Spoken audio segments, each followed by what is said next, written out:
জীবনে কেউই হঠাৎ বিপদ আপদ থেকে মুক্ত নয়। কেউ মুক্ত বলেন?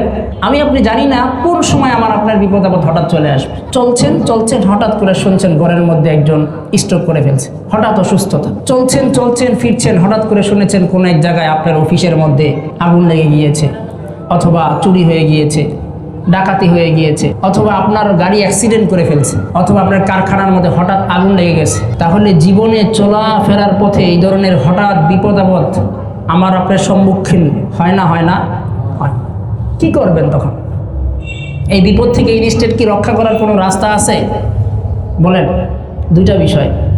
এই হঠাৎ করে বিপদ আপদ এসে পড়লে কি করবেন? 2 নাম্বার হচ্ছে, এই হঠাৎ বিপদ আপদ যেমন আমার আপনাকে স্পর্শ না করে, আমরা যেন এরকম হঠাৎ বিপদ আপদ থেকে মুক্তি পাই, এই ধরনের শরীয়তে কিছু আমল আছে না নাই? আছে। আল্লাহ রাসূল সাল্লাল্লাহু আলাইহি সাল্লাম দোয়া শিখিয়ে দিয়েছেন। একটা তো দোয়া করার মাধ্যমে আল্লাহ আপনার কাছে এই ধরনের হঠাৎ বিপদ আপদ থেকে পানা চাই, আর যখন চলে আসবে তখন কি করবেন? 2টা কথা বলে ইনশাআল্লাহ আমরা আজকে শাবান সম্পর্কে আলোচনা করব। দেখেন, আল্লাহ তাআলা মানুষকে কোরআনে বলেছেন, মানুষকে আল্লাহ পরীক্ষা করবেন বিভিন্নভাবে। আল্লাহ তাআলার কোরআন সাক্ষী, ওয়ালানাবলুওয়ান্নাকুম বিশাইইম মিনাল খাউফি ওয়াল জুই ওয়া নাকসিম মিনাল আমওয়ালি ওয়াল আনফুসি ওয়াস সামারাত ওয়াবাশশিরিস সাবিরিন। যে মানুষকে আমি পরীক্ষা করব বিভিন্নভাবে। কিভাবে পরীক্ষা হবে? জান মালের ক্ষতি দ্বারা, ক্ষুধার্ত দ্বারা, ভয়ভীতি দ্বারা। বিশাইইম মিনাল খাউফ ওয়াল জু ওয়া নাকসিম মিনাল আমওয়াল ওয়াল আনফুসি ওয়াস সামারাত। 1 নাম্বার হচ্ছে খৌফ, ভয় দ্বারা। তার মানে আপনাকে আল্লাহ পাক বিভিন্ন ভয়ভীতি আপনার জীবনে আসবেই। ভয়টা হতে পারে কাফেরদের পক্ষ থেকে, শত্রুর পক্ষ থেকে, বিভিন্নভাবে হতে পারে। ওয়াল জু, ক্ষুধার্ত দ্বারা। তার মানে আপনার জীবনে চলার পথে বিভিন্ন সময় জীবন চলাচলের ক্ষেত্রে ক্ষুধার্ত আসবে। ওই ক্ষুধার্ত অবস্থায় আপনি কি করেন? হারাম খান না হালাল খান আল্লাহ পাক দেখবেন। যখন ভয়ভীতি চলে আসে তখন কি আপনি গুনাহ করেন কি করেন না, কার দিকে রুজু হন, কার দিকে আপনি দাবিত হন, আল্লাহ পাক এগুলা দেখবেন। তারপরে ওয়ানাকসিম মিনাল আমওয়াল, আপনার সম্পত্তির মধ্যে আল্লাহ কিছু ক্ষতি করে দিবেন। সম্পত্তির মধ্যে মাঝে মাঝে বিপদ আপদ আসবে। আপনার ব্যবসা করছেন, ব্যবসার মধ্যে নোকসান চলে আসবে। ওয়াল আনফুস, আপনার জীবনের উপর হঠাৎ বিভিন্ন ধরনের অসুস্থতা চলে আসবে, বালা মুসিবত চলে আসবে, আক্রমণ চলে আসবে। ওয়াস সামারাত, আপনার ব্যবসা বাণিজ্যের পাশাপাশি ফসল ফলাদির উপরে কখনো কখনো বিভিন্ন ধরনের বিপদ আপদ আসবে। আল্লাহ বলেন, এই 5 ভাবে তোমাদেরকে আমি পরীক্ষা করব। এই 5 ভাবে যখন পরীক্ষা হবে, এই পরীক্ষার মধ্যে তাদের জন্যই সফলতা, তাদের জন্য সুসংবাদ, ওয়াবাশশিরিস সাবিরিন, যারা ধৈর্য ধারণ করে। তাহলে জীবনে চলার পথে আল্লাহ পাক এই 5 জিনিসের মধ্যে বিভিন্নভাবে আপনাকে পরীক্ষা করবেন। রাসূলুল্লাহ সাল্লাল্লাহু আলাইহি ওয়াসাল্লামের একটি হাদিস, আল্লাহ রাসূল সাল্লাল্লাহু আলাইহি ওয়াসাল্লাম একটা দোয়া আমাকে আপনাকে শিখিয়ে দিয়েছেন। জীবনে চলার পথে আল্লাহ পাক বিভিন্নভাবে আমাকে আপনাকে পরীক্ষা করবেন। এই পরীক্ষা থেকে উত্তীর্ণ কিভাবে হবেন, এই জন্য কোরআনের বাণী হচ্ছে ওয়াবাশশিরিস সাবিরিন, ধৈর্য ধারণ করো। আর যখন বিপদ আপদ চলে আসে তখন তোমার এই ধৈর্যের সাথে সাথে তুমি একটা বাক্য উচ্চারণ করো আল্লাহর কাছে, ইন্না লিল্লাহি ওয়া ইন্না ইলাইহি রাজিউন। বলেন, আমরা কার কাছ থেকে আসছি? আল্লাহ তাআলার পক্ষ থেকে। আল্লাহ আমাদেরকে দুনিয়াতে এনেছেন। ইন্না লিল্লাহি ওয়া ইন্না ইলাইহি রাজিউন। আল্লাহ তাআলার জন্য আমাদের সবকিছু। নিশ্চয়ই আমরা আল্লাহর জন্য, আল্লাহর কাছে আমরা ফিরে যাব। তার মানে এই সমস্ত পরিস্থিতিতে আসলে তুমি আল্লাহ তাআলার দিকে দাবিত হও, অন্য কোনো দিকে দাবিত হইও না। এজন্য দোয়াই ইউনুস একটা আছে। হযরত ইউনুস আলাইহিস সালাম যখন বিপদে পড়েছিলেন তখন উনি কি দোয়া করেছিলেন? এই দোয়া ইউনুসটা, লা ইলাহা ইল্লা আনতা সুবহানাকা ইন্নী কুনতু মিনাজ জালিমিন। এই একটা দোয়া। কোরআনের 2টা দোয়া আছে। কোরআনের 2টা দোয়া, হাদিসের 2টা দোয়া বলে শেষ করছি। বিপদ অনেকে হয়তো গুরুত্ব দিচ্ছেন না বা বুঝতেছেন না বা খেয়াল করছেন কিনা জানি না। এই এক পরিস্থিতিতে মানুষ অনেক সময় পড়ে তার জীবন ছারখার হয়ে যায়। হঠাৎ বিপদ আপদ চলে আসতেছে, হঠাৎ বালা মুসিবত চলে আসছে, কি করবে, কি দোয়া করবে? তো কোরআন বলে, যখন বিপদ আপদ আসে তখন তুমি আল্লাহর কাছে দোয়া পড়ো, ইন্না লিল্লাহি ওয়া ইন্না ইলাইহি রাজিউন। লা ইলাহা ইল্লা আনতা সুবহানাকা ইন্নী কুনতু মিনাজ জালিমিন। আরো একটু বেশি যদি মজবুত ইমানদার হয়, আর একটু বেশি উপর লেভেলের আমল কি? নামাজে দাঁড়িয়ে যাও। কারণ রাসূলুল্লাহ সাল্লাল্লাহু আলাইহি ওয়াসাল্লাম ইযা হাযাবাহু আমরুন ফাসাল্লা, নবী সাল্লাল্লাহু আলাইহি ওয়াসাল্লামের কাছে যখন কোনো বিপদ আপদ সামনে উপস্থিত হতো, আল্লাহ রাসূল নামাজে দাঁড়ায় যেতেন। যখনই কোনো বালা মুসিবত এসেছে, যে কোনো ধরনের বালা মুসিবত এসেছে, কঠিন কঠিন পরিস্থিতি নবী সাল্লাল্লাহু আলাইহি ওয়াসাল্লাম মোকাবেলা করেছেন, যেগুলো অবর্ণনীয়, বর্ণনা করে শেষ করা যাবে না। সাহাবা আজমাইন রাদিয়াল্লাহু তাআলা এর জীবনী পাওয়া যায়। বাচ্চা মারা গিয়েছে, রাস্তায় চলতে চলতে সফর অবস্থায় ওঠ, মরুভূমির জাহাজ যাকে বলা হয় ওঠ, সেই শূন্য মরুভূমিতে যেখানে কোনো ধরনের সহযোগিতা নাই, ওই অবস্থায়ও ওঠ মারা গিয়েছে, দাঁড়ায় গেছে নামাজের মধ্যে। আল্লাহ, আমার এই বাহন যদি মারা যায়, আমি তো এই মরুভূমি, এই শূন্য মরুভূমি পাড়ি দিতে পারবো না, আল্লাহ আপনি ওঠটাকে জিন্দা করে দেন। আল্লাহ তাআলা সাহাবীদের আমলের দ্বারা মৃত ওঠকেও জিন্দা করে দিছে। সুবহানাল্লাহ। তাইলে বলেন জীবনে চলার পথে বিপদ আপদ পরীক্ষা আসবে না? আসবে না? আসবে, হঠাৎ করেও আসে। এই জন্য রাসূল সাল্লাল্লাহু আলাইহি সাল্লাম দোয়া শিখিয়ে দিয়েছেন, আল্লাহুম্মা ইন্না নাউযু বিকা মিন জাওয়ালি নি'মাতিক ওয়া তাহাউলি আফিয়াতিক ওয়া ফুজাআতি নিকমাতিক ওয়া জামিই সাখাতিক। এই দোয়াটা খুব জামে মানের সার্বজনীন দোয়া।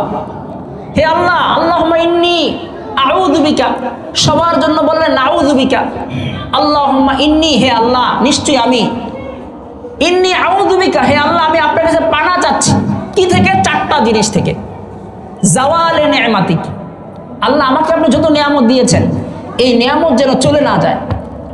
আল্লাহুম্মা ইন্নী আউযু বিকা মিন জাওয়ালি নি'মাতিক। বলেন আল্লাহ পাক যত নিয়ামত দিয়েছেন, এই নিয়ামতগুলোর সাথে কি গ্যারান্টি করে দিয়েছেন বান্দা তোমার এই নিয়ামত মৃত্যুর আগ পর্যন্ত যাবে না? এমন আছে? কোনো গ্যারান্টি আছে? কথা বলে। সুস্থতা নিয়ামত না? নিয়ামত না? দুই চোখ দিয়ে দেখতে পাচ্ছি, নিয়ামত না? নিয়ামত না? এরকম শত শত হাজার হাজার নিয়ামত। সুস্থতা আছেন নিয়ামত, চোখ সুস্থ নিয়ামত, কান দিয়ে শুনতে পারছেন নিয়ামত, মাথা দিয়ে চিন্তা করতে পারছেন নিয়ামত, ব্যবসা বাণিজ্য ভালো আছে, চলাফেরা করছেন, নিজে ফ্ল্যাট বাসায় থাকছেন, বাচ্চা কাচ্চা নিয়ে চলছেন, নিয়ামত। তা আল্লাহ যত নিয়ামত দিয়েছেন রব, এই নিয়ামতগুলাকে আল্লাহ আপনি নিয়ে যান না আমাদের কোনো গুনাহের কারণে। বলেন গুনাহের কারণে রিজিক এবং নিয়ামত বঞ্চিত হয় না? হয় না? হাদিসে আসছে, আল্লাহ রাসূল বলেন যে মুমিন বান্দা তার গুনাহের কারণে রিজিক থেকে বঞ্চিত হয়। মুমিন বান্দা আল্লাহর রহমত থেকে গুনাহের কারণে বঞ্চিত হয়। বান্দা যখন গুনাহ করে, আল্লাহ তার নিয়ামতকে উঠায় নেয়, তার রহমতকে উঠায় নেয়। তা আল্লাহর কাছে দোয়া করা, হে আল্লাহ আপনি আমাকে যত নিয়ামত দিয়েছেন, এই নিয়ামতগুলাকে কাইরা নিয়েন না। মিন জাওয়ালি নি'মাতিক ওয়া তাহাউলি আফিয়াতিক। তাহাউল মানে পরিবর্তন, আফিয়াত মানে সুস্থতা। বলেন এই যে সারা বছরে একবার অনেকে অসুস্থ হয় না, আবার অনেকের শত শত মাস বছর চলে যায়, শত শত মাস কয়েক বছর চলে যায়, জ্বর আসে না।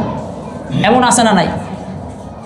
বড় কোনো বিপদ আপদ নাই, গর্বের সাথে বলে ভাই আল্লাহর রহমতে আমাকে ডাক্তার দেখাইতে হয় না, হালাল খাই, হালাল করি, রোগ ব্যাধি ধরে না, বড় বড় মুসিবত আসে না, হসপিটালে যেতে হয় না। এই ধরনের একটা শান্তির ঢেকুর অনেকে গিলে না, অনেকে শান্তির ঢেকুর গিলে, অনেকে এইরকম বলে, শুকরিয়া হিসাবে বলে অথবা অহংকার হিসাবে বলতে পারে যে আল্লাহর রহমতে আমাকে ডাক্তার কাছে যেতে হয় না। তো তার নিয়ত জানে তার কি অবস্থা।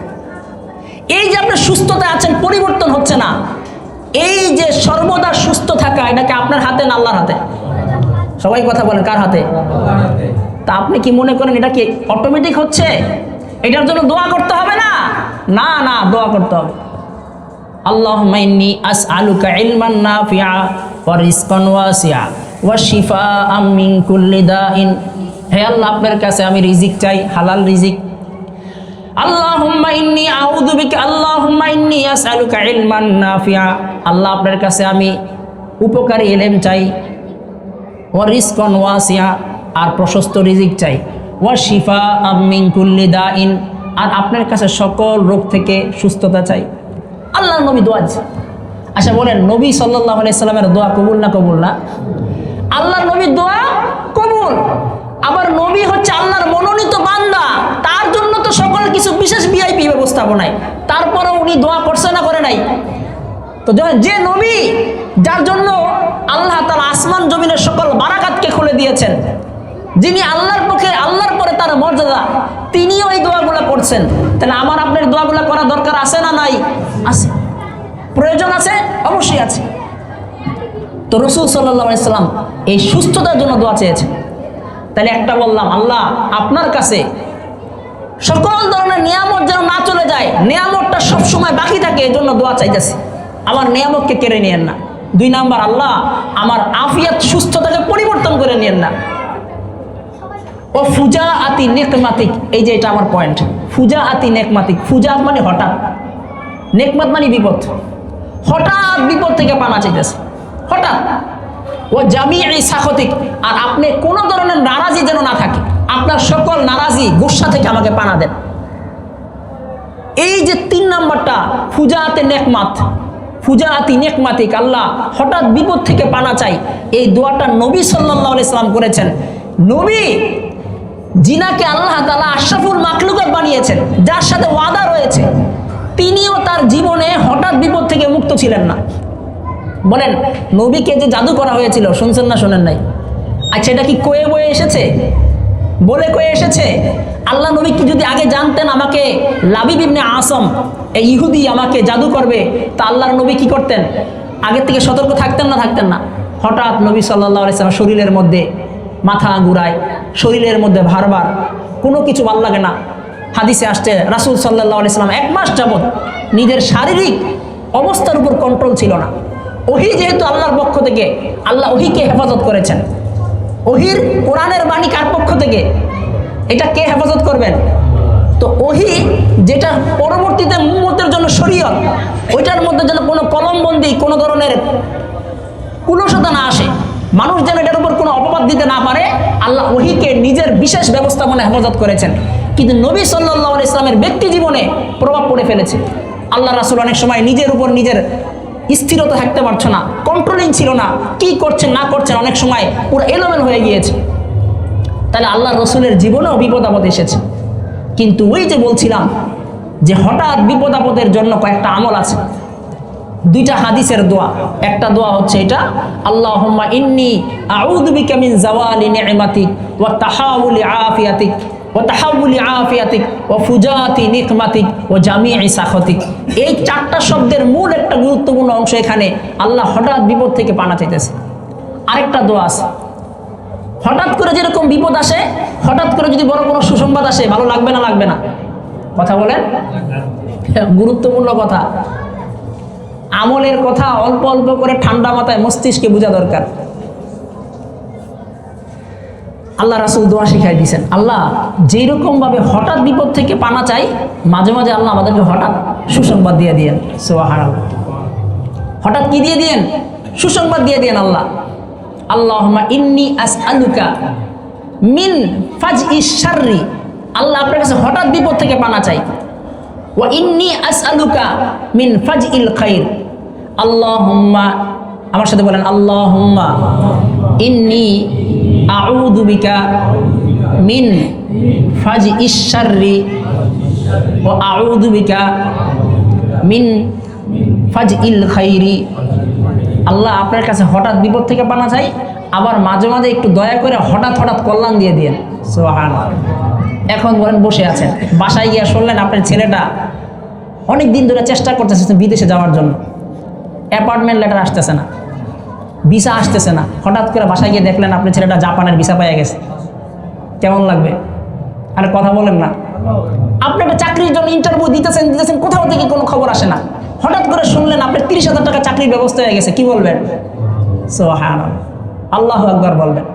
তাহলে মুমিন বান্দা মাত্রই সে ভালো কল্যাণ হঠাৎ করে চায়, কারণ যদি জানে আগামী মাসের 1 তারিখে তার চাকরিটা হয়ে যাবে, ওইটার মধ্যে কোনো একটা ফিলিংস কাজ করে না, কিন্তু চেষ্টা করছে আসতেছে না।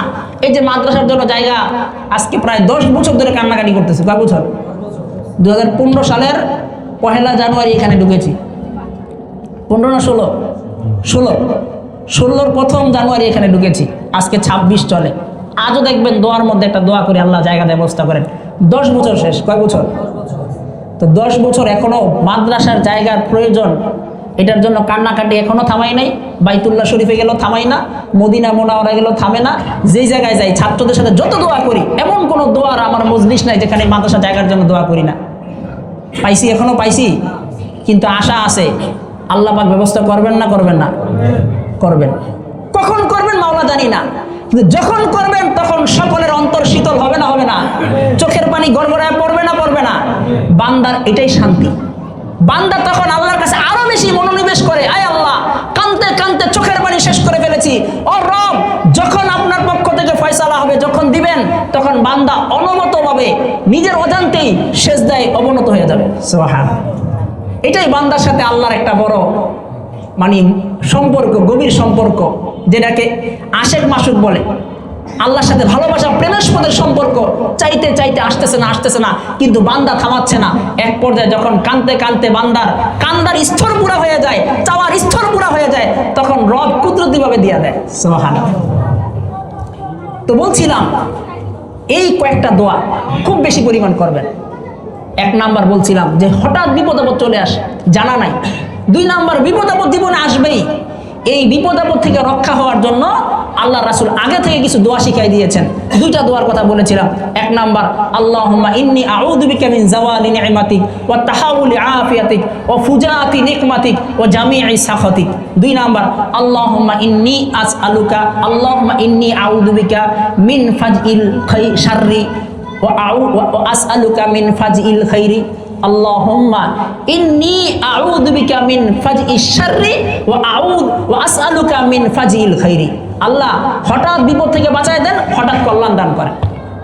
আর আল্লাহ রাসূলের হাদিস এবং কোরআন দ্বারা বোঝা যায়, যখন বিপদ আপদ চলে আসবে তখন কয়টা কাজ করবেন? এক হচ্ছে, সুযোগ হলে সবচেয়ে উঁচা স্তরের কাজ হচ্ছে নামাজে দাঁড়ায় যাওয়া। বিপদ আসছে, যদি সুযোগ হয় নামাজে দাঁড়ায় যান। কিন্তু কিছু কিছু বিপদ আছে এখন নামাজ পড়ার সুযোগ নাই। এই যে বলছিলাম যে ঘটনার প্রেক্ষিতে আলোচনা, আমি নামাজের জন্য হাবা কাবা নিয়েছি, জুব্বা নিয়েছি, টেপটা নিয়েছি, বের হব। হঠাৎ করে আম্মা আমার আহলিয়া দেখছে রান্নাঘরের মধ্যে চুলার মধ্যে গ্যাসের যে জয়েন্টটা আছে, জয়েন্ট লিক হয়ে আগুন ধরে গেছে।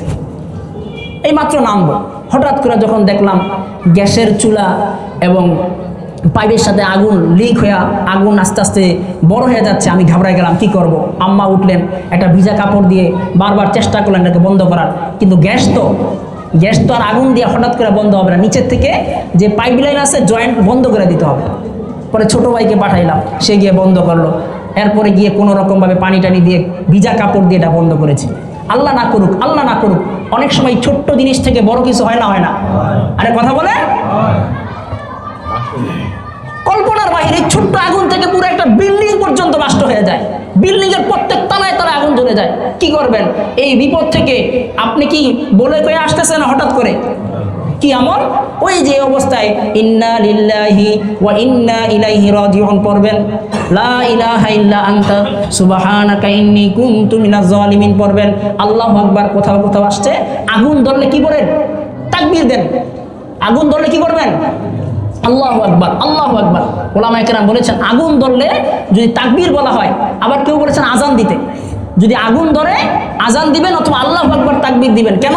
এই আগুন তুই মাখলুক, তোকে আল্লাহ বানাইছে, যে আল্লাহ তাআলা বানিয়েছে সে আল্লাহর তাকবীর তোর সামনে দিচ্ছি, এই আগুন তুই বন্ধ হয়ে যা। সুবহানাল্লাহ। তামিম দারী রাদিয়াল্লাহু তাআলা মদিনার একজন সাহাবী ছিলেন। আল্লাহর রাসূল এর ব্যাপারে ভবিষ্যৎবাণী করেছে, মদিনার পাহাড় থেকে অগ্নিগিরি আসবে। হে তামিম, তুমি আগুন দিবাবা। ওমর রাদিয়াল্লাহু তাআলা জমানায় হঠাৎ করে মদিনার পাহাড় থেকে আগুনের অগ্নিগিরি, বুঝেন তো কি পরিমাণ অগ্নিগিরি, এলাকাকে এলাকা ছাড়খাড় করে দেয়। কয়দিন আগে আমেরিকার বিভিন্ন এলাকায়, লস অ্যাঞ্জেলেস সহ বিভিন্ন জায়গায় এই অগ্নিগিরি ছড়িয়ে গেছিল না? প্লেন থেকে পানি মারছে, কোনো কাজ হয় নাই। আল্লাহ যখন চাইছে তখন বন্ধ হয়ে গেছে। তামিম রাদিয়াল্লাহু তাআলা ওমর বলে, হে তামিম, মদিনার পাহাড়ের অগ্নিগিরি আসছে, তুমি এটাকে বন্ধ করো।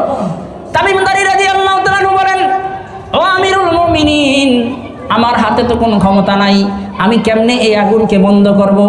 ওমর রাদিয়াল্লাহু তাআলা বলেন, হে তামিম শুনো, আমার নবী তোমার নবী আমাকে ভবিষ্যৎবাণী করে গিয়েছেন মদিনার পাহাড় থেকে অগ্নিগিরি আসবে আর তামিম সাহাবী এই আগুনকে নিভাবে। তামিম বলে, আল্লাহর রাসূলের এই ভবিষ্যৎবাণীর কথা শুনে আমার শরীরের মধ্যে জোশ চলে আসছে, আমি আল্লাহু আকবার বলে